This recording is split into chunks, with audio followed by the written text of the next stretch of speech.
Édition spéciale de votre 6-9 après les événements de cette nuit, une frappe israélienne sur le sud de la Syrie, sur des positions militaires iraniennes, des drones abattus sur Ispahan, troisième ville iranienne du cœur du pays, selon les autorités iraniennes, qui font tout ce matin pour minimiser l'ampleur de ce qui ressemble vraiment à une riposte. LCI qui est en direct d'Israël, à Tel Aviv, avec Xavier de Giacomoni, à Jérusalem, en compagnie de Gwendoline de Bono, avec également Axel Monnier, en direct de San Francisco. Nous allons d'ailleurs à Jérusalem. Bonjour Gwendoline. Comment qualifier ce qui ressemble vraiment à une riposte ce matin et qui est en tout cas appelé comme tel par les Américains? Oui, absolument. Et c'est intéressant de se pencher sur la nature de cette riposte. Ce qu'on peut dire déjà ce matin, c'est qu'Israël a lancé manifestement assez peu de frappes, mais les a lancées sur le territoire iranien.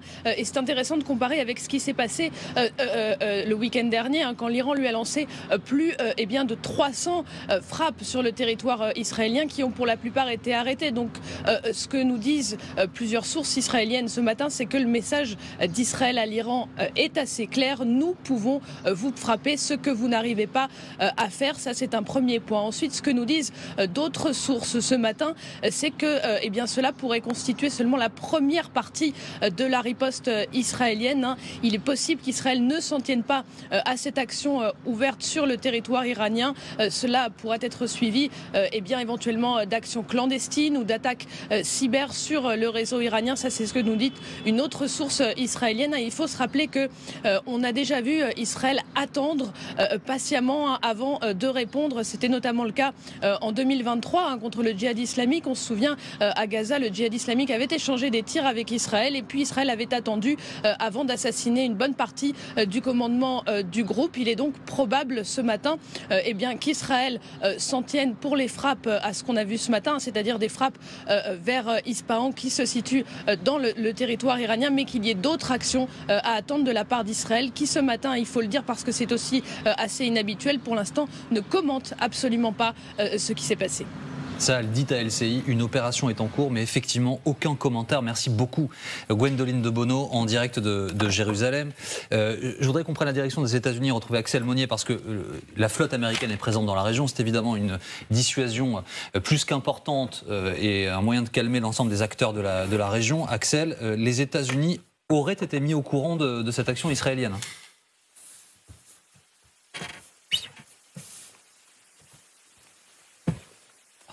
Alors, on ne vous entend pas, Axel. On a un problème de son. On va revenir vers vous dans quelques instants, le temps de régler ce sujet. Général Trinquant, si on résume les choses, peut-être avec deux mots, une provocation ou une reconnaissance militaire, ce que vous me disiez en antenne il y a quelques instants. Oui, alors, une provocation, parce que je réitère ce que je disais il y a quelques jours, c'est le billard à trois bandes. C'est-à-dire frapper sans tenir compte des avertissements iraniens, qui, je rappelle, avaient dit ne frappez pas sur notre territoire. Donc on frappe sur le territoire pour provoquer une réaction iranienne. Et à ce moment-là, on a la coalition avec nous. Je parle à la place des Israéliens. C'est-à-dire les Américains, les pays du Moyen-Orient sont avec nous pour nous protéger. Et donc c'est l'escalade contrôlée. Je rappelle qu'il faut toujours penser en effet final recherché. Qu'est-ce qu'Israël cherche? Son ennemi majeur, c'est l'Iran. Profiter d'une vulnérabilité de l'Iran aujourd'hui, avoir l'ensemble de la coalition avec soi pour affronter l'Iran, ça peut être une possibilité. Donc, soit en les provoquant... Et coalition réaffirmée ce matin par les Saoudiens, par les Jordaniens, par les Égyptiens, qui disent nous participerons à l'effort s'il y a besoin à nouveau. Exactement. Soit l'opération étant une opération de reconnaissance, puisque vous le savez qu'ils ne pouvaient pas frapper durement sans l'aide des Américains, problème de ravitailleurs en particulier. Et donc, dans ce cas-là, si vous voulez, toute attaque sur le sol iranien a débloqué tous les systèmes de défense iraniens. Et donc, ça permet aux Israéliens d'observer, en particulier dans la région d'Ispahan, quels sont les systèmes antiaériens iraniens pour des frappes ultérieures. Donc, juste une préfigurer une action d'importance. Pour prolonger, votre scénario, il contrarie quand même beaucoup d'intérêts en cours, les intérêts américains notamment. M. Biden est dans une campagne électorale, il y a des indicateurs de prix, des indicateurs économiques qui sont essentiels aux yeux des électeurs américains. Une tension dans cette région, c'est l'assurance que ça produit de l'inflation, je vais au plus simple, et donc ça contrarie à l'évidence ses intérêts à lui, non? Oui, d'accord, mais monsieur Netanyahou n'en a rien à faire des intérêts de monsieur Biden, mais il a besoin des États-Unis avec lui. Et il veut d'une certaine façon contraindre les Américains à s'engager dans un combat dans lequel, au départ, il ne souhaite pas rentrer. Alors, nous avons retrouvé la liaison sonore, me dit-on, avec Axel Monnier. C'est d'ailleurs en prolongement de l'échange que nous avons actuellement en plateau. Axel, les Américains auraient été mis au courant. Ça ne signifie pas pour autant qu'ils ont approuvé. Non, c'est même plutôt l'inverse. Alors en effet, ce sont plusieurs sources médiatiques ici aux États-Unis qui, d'après des hauts responsables américains, affirment qu'Israël a bien tenu au courant ce jeudi en amont de la riposte Washington qu'ils allaient répondre à l'attaque iranienne de la semaine dernière. Ils n'ont pas précisé quand, ils n'ont pas précisé comment, ils ont seulement dit que ce serait dans les prochains jours. Washington a bien répondu qu'ils ne donnaient pas leur feu vert, qu'ils n'étaient pas en accord avec cette action, et ça va dans la ligne droite de ce que les Américains faisaient ces derniers jours, tout faire pour dissuader Tel Aviv de ne pas y aller, de ne pas répondre à l'attaque iranienne, rappeler qu'ils devaient considérer comme une victoire cette défense qui avait fonctionné le week-end dernier. Alors maintenant, il va être intéressant d'observer la réponse de Joe Biden. On sait qu'avant cet épisode iranien, les États-Unis étaient plus qu'exaspérés par l'attitude de Benjamin Netanyahou, d'abord par sa stratégie militaire, par la gestion notamment humanitaire de Gaza, et surtout par le fait qu'il n'écoutait pas vraiment les avis américains. Ça ne fait que confirmer ce qui se passe donc avec ce nouvel épisode. On va donc guetter le communiqué de presse et la réaction de la Maison-Blanche dans les prochaines heures. Merci beaucoup Axel. Axel Monnier, Alexandra Poupon en direct de San Francisco ce matin dans votre 6-9. Alors, ce qui pourrait attester l'idée d'une frappe à venir, pour poursuivre votre raisonnement, Dominique Trinquant, sont les réactions de certaines ambassades. L'Australie demande à ses ressortissants de quitter immédiatement Israël et les territoires palestiniens. Et les Néerlandais demandent à leurs ressortissants de quitter immédiatement l'Iran. Donc on se retrouve avec des informations qui nous viennent de plusieurs ambassades, mais qui attestent d'un danger imminent. On va retrouver Xavier Giacomoni, qui est donc à Tel Aviv. Les Américains eux-mêmes, Xavier, demandent à leurs collaborateurs en Israël de faire attention. Oui, exactement. On retrouve exactement les mêmes mesures qui avaient été prises le week-end dernier après la frappe des Iraniens sur Israël. Les États-Unis, la Maison-Blanche, le département d'État demandent aux diplomates de rester à l'abri avec leurs familles chez eux.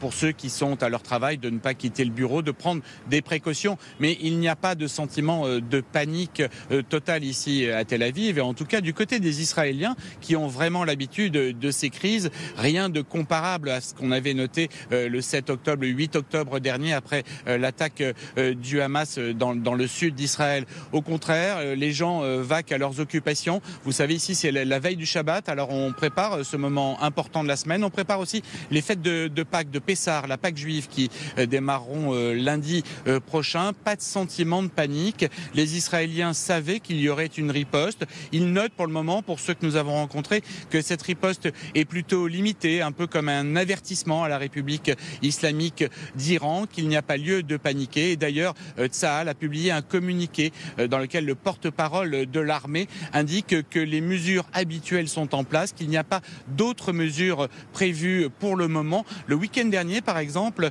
l'armée israélienne avait indiqué que des écoles resteraient fermées, que tous les grands rassemblements étaient pour l'heure annulés. Eh bien, toutes ces restrictions ont été levées. Et pour le moment, ici en Israël, il n'est pas prévu d'en mettre de nouvelles. Merci beaucoup Xavier de Giacomoni, Thibaut Bric en direct de Tel Aviv. Les réactions politiques en Israël, oui, il y a Solène. 30 minutes tout juste du ministre de la Sécurité intérieure Itamar Ben-Gvir qui tweet simplement sur X, dit faiblard pour qualifier la riposte israélienne. Donc on comprend qu'il est en train de se positionner comme l'opposition de droite du gouvernement israélien, qu'il appelle justement une réponse plus forte. Mais c'est très intéressant de voir ce genre de commentaires de la part d'un officiel israélien. Oui, ça traduit quand même aussi les dissensions qu'il peut y avoir politiquement, Grégory, à l'intérieur du gouvernement et même du cabinet de guerre. Hein. Oui, bien sûr. Effectivement, vous avez cette aile droite ultra-conservatrice qui, en gros, souhaiterait rayer l'Iran de la carte. Dans le cabinet de guerre, souvenez-vous, dans les heures qui ont suivi l'attaque du week-end dernier, vous aviez un Benny Gantz, qui pourtant n'est pas du Likoud, mais de l'opposition, qui a appelé à taper très rapidement et qui finalement, dont l'option n'avait pas été retenue par Bibi Netanyahou. Donc oui, il y a des dissensions importantes. Et pour revenir sur ce terme d'attaque faiblarde, pour reprendre les termes de Ben Gvir, les dernières informations qui nous proviennent de sources américaines nous disent que la base, l'installation des gardiens de la Révolution qui aurait été frappée à Ispahan est l'endroit d'où sont partis les drones il y a quelques jours. Ce qui serait en fait une réponse du tac au tac ou proportionnée. Voilà, vos drones sont partis d'ici, on sait d'où ils sont partis et on détruit l'installation. C'est pas du tout une attaque majeure sur plusieurs sites militaires, des installations nucléaires ou visant à décapiter le commandement des gardiens de la Révolution. C'est apparemment, si ça se confirme dans la journée, simplement, ok, on sait d'où partent vos drones, et ben on tape à cet endroit-là. Oui, d'ailleurs, ce n'est pas le seul endroit. On parle toujours des frappes en Iran, mais en Irak également, il y a eu des frappes. Donc, il n'est pas impossible qu'il y ait cette réaction, c'est-à-dire frapper là d'où sont parties les attaques qui ont été sur Israël. Mais je le répète, il va falloir attendre. Je pense que Israël met l'Iran devant ses responsabilités. Ouais. Maintenant, face à ces déclarations aussi. Voilà, maintenant vous avez dit que vous alliez frapper, ben chiche, allez-y. Exactement. Et puis à ce moment-là, on est vraiment dans l'escalade, ce qui répond un peu à la branche droite, j'allais dire, du cabinet, en disant ben on va à l'escalade. Il est 8h16. Bonjour Gilles Kepel. Merci d'être avec nous ce matin en direct sur LCI. Comment interprétez-vous cette riposte d'Israël à l'attaque directe de l'Iran la semaine dernière ? Pour l'instant, c'est une riposte proportionnée, en effet. C'est-à-dire que ça n'est pas une attaque massive qui se traduirait par une escalade incontrôlable.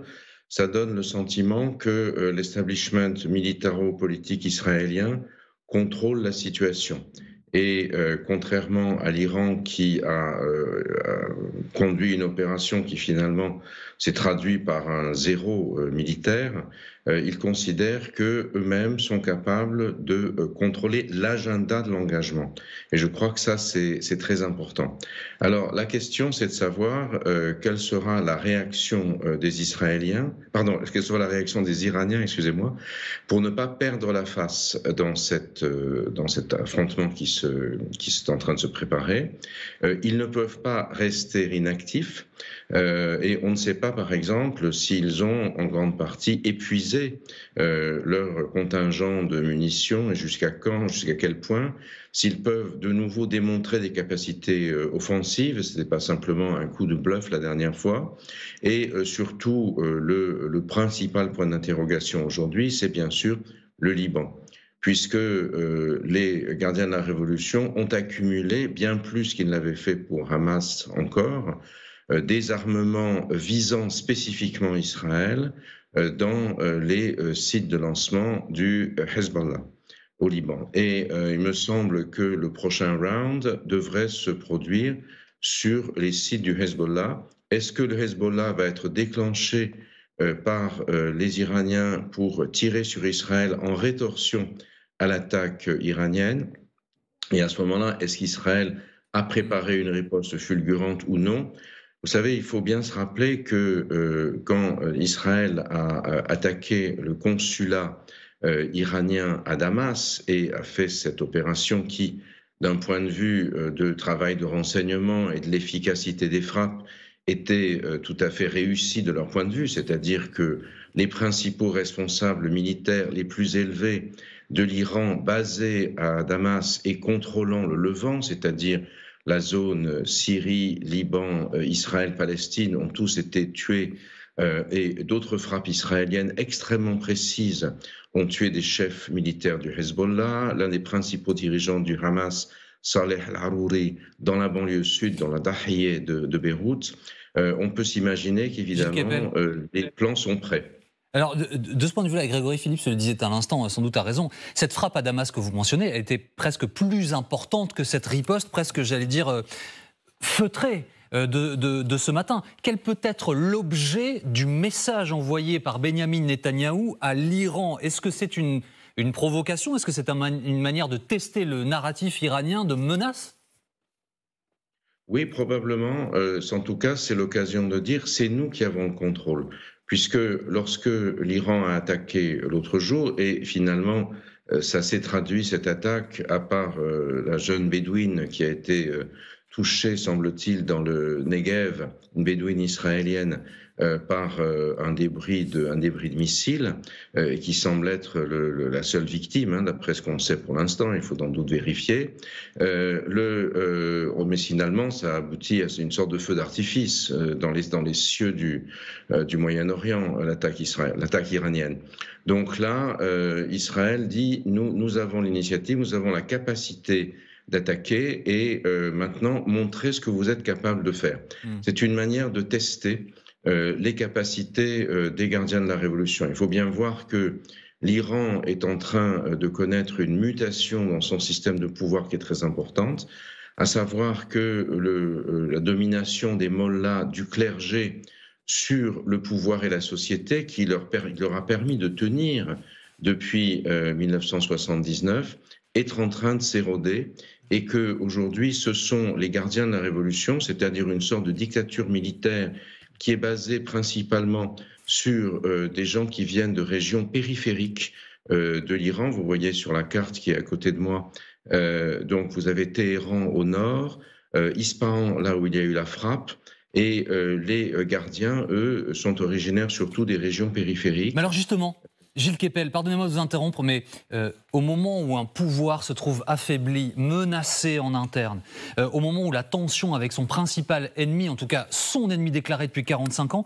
est-ce que ça n'est pas là que le danger est le plus important? Et j'ajoute un dernier élément à cette question, surtout lorsque la coalition de fait dans la région qui s'est constituée autour d'Israël est réaffirmée ce matin. Ce matin, les Jordaniens, les Égyptiens, les Saoudiens redisent à Israël, si vous avez besoin de nous, nous serons là face à l'Iran.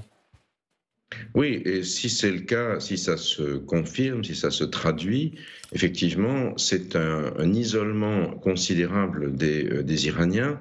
Alors, jusqu'alors, vous savez, les Arabes avaient surtout, enfin les dirigeants arabes avaient réuni la Ligue arabe et l'Organisation de la coopération islamique à Riyad pour dénoncer les attaques menée par l'aviation israélienne sur Gaza, l'hécatombe, que certains ont appelé ensuite un génocide. Mais aujourd'hui, il est clair que pour les États sunnites de la région, le danger iranien est extrêmement prégnant, puisque un Iran déchaîné peut utiliser ses mandataires, ses proxies, comme on dit. On l'a déjà vu dans le passé, les Houthis, avant de tirer sur les bateaux de la mer Rouge, s'étaient spécialisés dans les drones envoyés sur le territoire saoudien. Il y avait le Hezbollah irakien manipulé par l'Iran qui tirait sur Dubaï ou Abu Dhabi pour bien montrer à ces États très riches qu'ils sont fragiles et essayer de les soumettre à un chantage iranien. Alors Justement, pardonnez-moi Gilles Kepel, mais est-ce que dans ce contexte-là, et avec ce que l'on pourrait décrire comme une opportunité géopolitique, Netanyahou ne va pas être plus tenté de se baser sur ce que vous nous décrivez à l'instant, sur cette coalition de faits et sur la tentation de s'en prendre à l'Iran, que sur la voie de la raison venue de Washington? Alors, effectivement, M. Biden avait dit, après avoir manifesté le soutien militaire des États-Unis à Israël durant l'attaque iranienne du week-end dernier, nous, on a fait le travail, we did the job, mais pas d'escalade parce que ce serait incontrôlable. Netanyahou fait très attention à la situation américaine puisque le président Biden, c'est aussi le candidat Biden. Et donc, il ne peut pas se permettre de s'aliéner un vote juif américain qui est extrêmement important.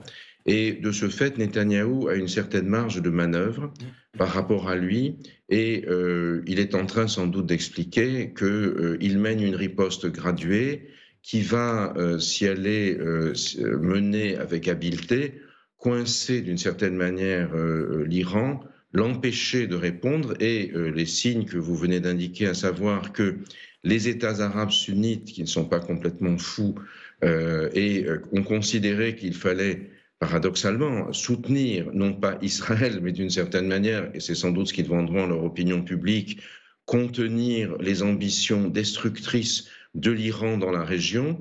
Si ces choses se produisent, effectivement, Netanyahou, qui lui-même a besoin de gagner son pari politique, sa survie politique en donnant le sentiment qu'il gagne la guerre, marque un point. Mais, comme je vous le disais tout à l'heure, le véritable test, à mon sens, dans les heures qui viennent sans doute, ça sera le Hezbollah. Le Hezbollah a cet arsenal qui est spécifiquement là pour taper sur Israël.